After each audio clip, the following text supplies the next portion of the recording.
Hello friends, અમારા hello sweetie કિચનમાં તમારું ખૂબ ખૂબ સ્વાગત છે.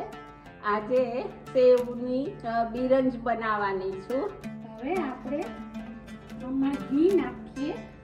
મોટા 2 ચમચા ઘી લીધું છે.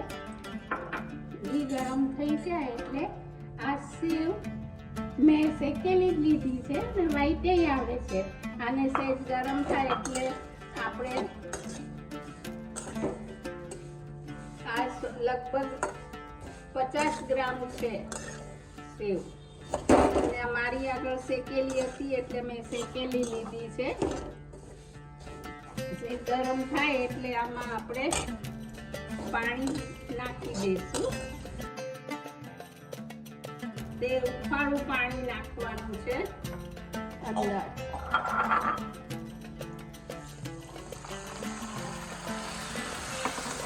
અડધો ગ્લાસ જેટલું પાણી લીધું છે ઉફાળું. આમાં પતલી સેવ છે એટલે બહુ પાણી નહીં જોવે. ખટખટી જાય ને એટલે આપણે ખાંડ નાખી દઈશું અંદર. ને આમાં વ્હાઈટે આવે છે. તમે વ્હાઈટ લો તો બરાબર ઘીમાં શેકી લેવાની ને આવી બ્રાઉન થવા દેવાની. જો આવી રીતે ખટખટવા માંડે ને એટલે આ મીડિયમ તાપે જ બનાવવાનું.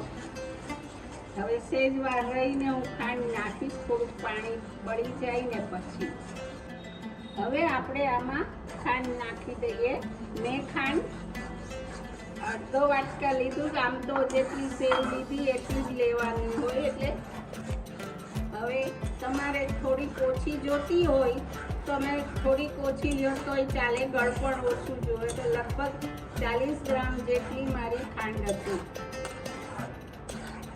આ ખાંડનું પાણી બળી જાય ને ત્યાં સુધી આપણે હલાવવાનું છે મીડિયમ તાપે. આને કન્ટિન્યુઅસ હલાવ્યા કરવાનું. અને આ જો સેજ ઘી છૂટું પડવા માંડ્યું ને એટલે આમાં 5 ચમચી મેં એલચી નાખી છે.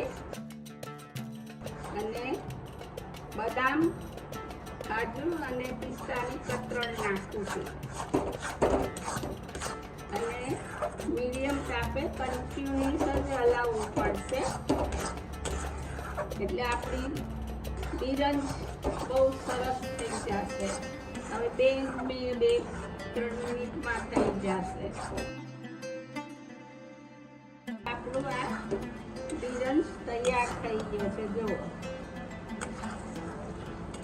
આપણે એને આવી રીતે થવા દેવાનું. હવે ઘી છૂટું પડ્યું છે એટલે આપણો થઈ ગયો. પછી બહુ વધારે વાર નહીં રહેવાનું તો ખાંડની ચાસણી થઈ જશે.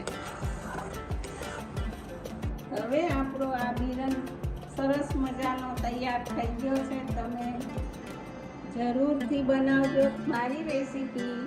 જો ગમી હોય તમને તો મારી ચેનલને લાઈક કરજો અને સબસ્ક્રાઈબ કરજો ને જરૂરથી બનાવજો. By friends.